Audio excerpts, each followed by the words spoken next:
বন্ধুরা কিছুদিন হয়তো দেরি হয়ে গেল যে দরদের যে ট্রেলার এসেছে সেইটার ওপরে রিয়্যাক্ট করতে, এবং সত্যি বলছি ভুলিনি, কারণ আশাতেই ছিলাম যে দরদের টিজার যেহেতু দেখেছি ভীষণ ভালো লেগেছিল, দরদের ট্রেলার কি আসবে সেটা নিয়ে।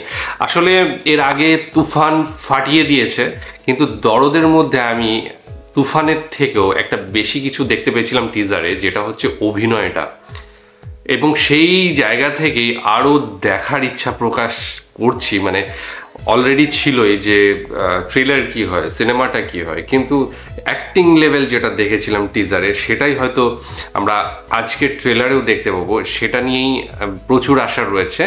তো যদিও দেরি হয়ে গেছে, আশা করছি তোমাদের পছন্দ হবে আমার সাথে দেখাটা। অলরেডি তোমরা দেখে ফেলেছো আমি জানি।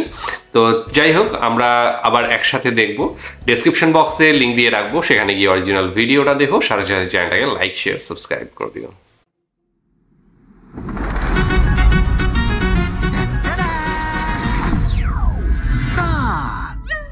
দেখো তো কেমন লাগতেছে। তুমি তো বললে থানায় গিয়ে সব দোষ স্বীকার করবে। জান, স্যারেন্ডারে যখন করব তখন ভিলেন সেজে হিরো সেজেই করব। করেছো মন ঝট করে, দু চোখের ক্যামেরায় জুম করে। ফাতেমা, আমি তুলু মিয়া, দু চোখের ক্যামেরায় তোমাকে ভালোবাসি। বিয়ে করবে আমাকে?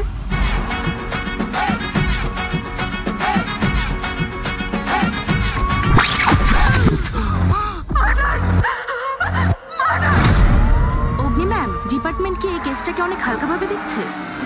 কেসকে হালকাই নিতে হয়, না হলে কেস মাথায় চড়ে বসে।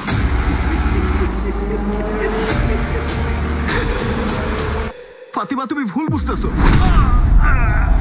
আমি সবাইকে ডেকে বলে দেবো তুমি আমার সারপ্রাইজকে খুন করেছো।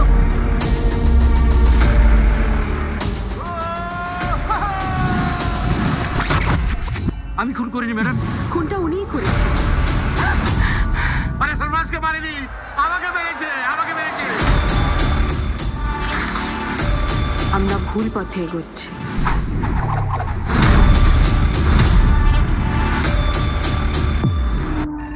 This is not a normal case.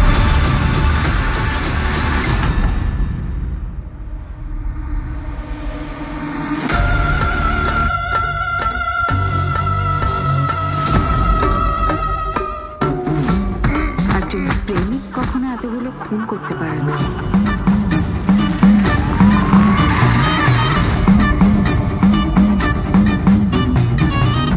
আমি তাহলে জিতেই গেলাম।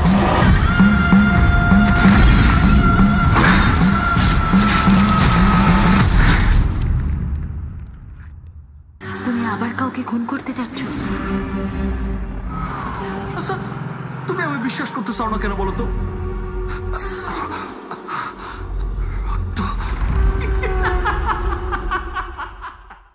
অসাধারণ ট্রেলার, বিশ্বজয় একটা লেখা ছিল, তো বিশ্বজয় করতেই আসছে। বিশেষ করে অভিনয়ের দিক থেকে এত ট্রানজিশন অভিনয়ের মধ্যে এই প্রথম আমি দেখছি শাকিব খানের মধ্যে, এবং প্রত্যেকটা অভিনয় কিন্তু ফাটাফাটি করেছেন যেটুকু আমি ট্রেলারে দেখছি। এবং যে বক্তব্যটা সেটা হচ্ছে যে এপার বাংলারও বেশ কয়েকজন অভিনেতা অভিনেত্রী রয়েছেন, এবং তারা প্রত্যেকে ভীষণ কাজে দক্ষ, এটা আমরা অলরেডি তাদের আগের কাজগুলোতে দেখেছি। যাই হোক, মুভিটা সম্বন্ধে আসি। মুভিটা এর টিজারে দেখেও যেটা বুঝতে পেরেছিলাম যে এক মহিলাকে কেন্দ্র করে, বিশেষ করে শাকিব খানের বিপরীতে যিনি চরিত্র রয়েছে সেই চরিত্রকে ঘিরেই এই মেন চরিত্রটা কাজ করছে। মানে সূর্যের চারিদিকে যেমন অন্যান্য গ্রহগুলো ঘোরে, তো সূর্য এখানে মহিলাটা মানে তার স্ত্রী বা প্রেমিকা যেই হোক, তাকে কেন্দ্র করেই কিন্তু শাকিবের যে সমস্ত কাণ্ড কারখানা সেগুলো ঘুরছে। তো প্রথমে যেটা বুঝতে পেরেছি তাতে হচ্ছে যে শাকিবের এই যে প্রেমিকা, তার কিছু অঘটন ঘটে, এবং যার পিছনে একটা মানে অন্যরকম হাত ছিল, অন্য মানুষের কালো হাত ছিল, যার ফলে এটা শাকিবকে প্রচণ্ড আঘাত দেয়। এবং পরবর্তী সময়ে যেটা আমরা ইয়েতে দেখেছিলাম, আমির খানের একটা সিনেমা ছিল বলো, সেটা হচ্ছে গজনীতে যেরকম আমির খান প্রতিহিংসা পরায়ণ হয়ে পড়েছিল, সেই রকমই এখানেও তাকে এইরকমই দেখছি। ওখানে আমির খান ভুলে যেত, এখানে সে পাগল হয়ে গিয়েছে বা পাগল হওয়ার মতো হয়ে গিয়েছে।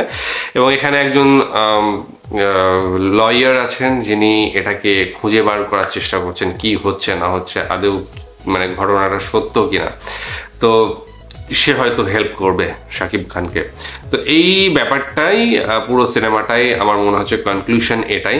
এরপরে কি হবে, এর ভিতরে বিস্তার কি থাকবে, সেটা পরবর্তী সিনেমা আসলেই বোঝা যাবে। তবে যেটুকু দেখলাম ভীষণ ভালো লেগেছে, এবং বাংলা গান যেটা ছিল সেটা তো খুবই ভালো। এবং এর পরবর্তী অবশ্য আমরা এরপরে হিন্দি গানটা নিয়ে আসবো, লুটলে ওই গানটা, তো সেটা দেখবো। তোমরা দেখতে থাকো। এবং কেমন লেগেছে তোমাদের এই আজকের ভিডিওটা, তোমার বিশেষ করে আজকের যে শাকিব খানের যে রোলটা, যে অভিনয়, সেটা কেমন লেগেছে? আমার তো ভীষণ ভালো লেগেছে। এবং তাকে যে পাগলের অভিনয় করতে দেখবো এটা কোনোদিন ভাবিনি। এবং সেটা একটা সাইকো টাইপের, এবং সাইকো মানুষ যেরকম হয় সেটা আমরা দেখলাম পুরোপুরি এইরকমই হয় সাধারণত।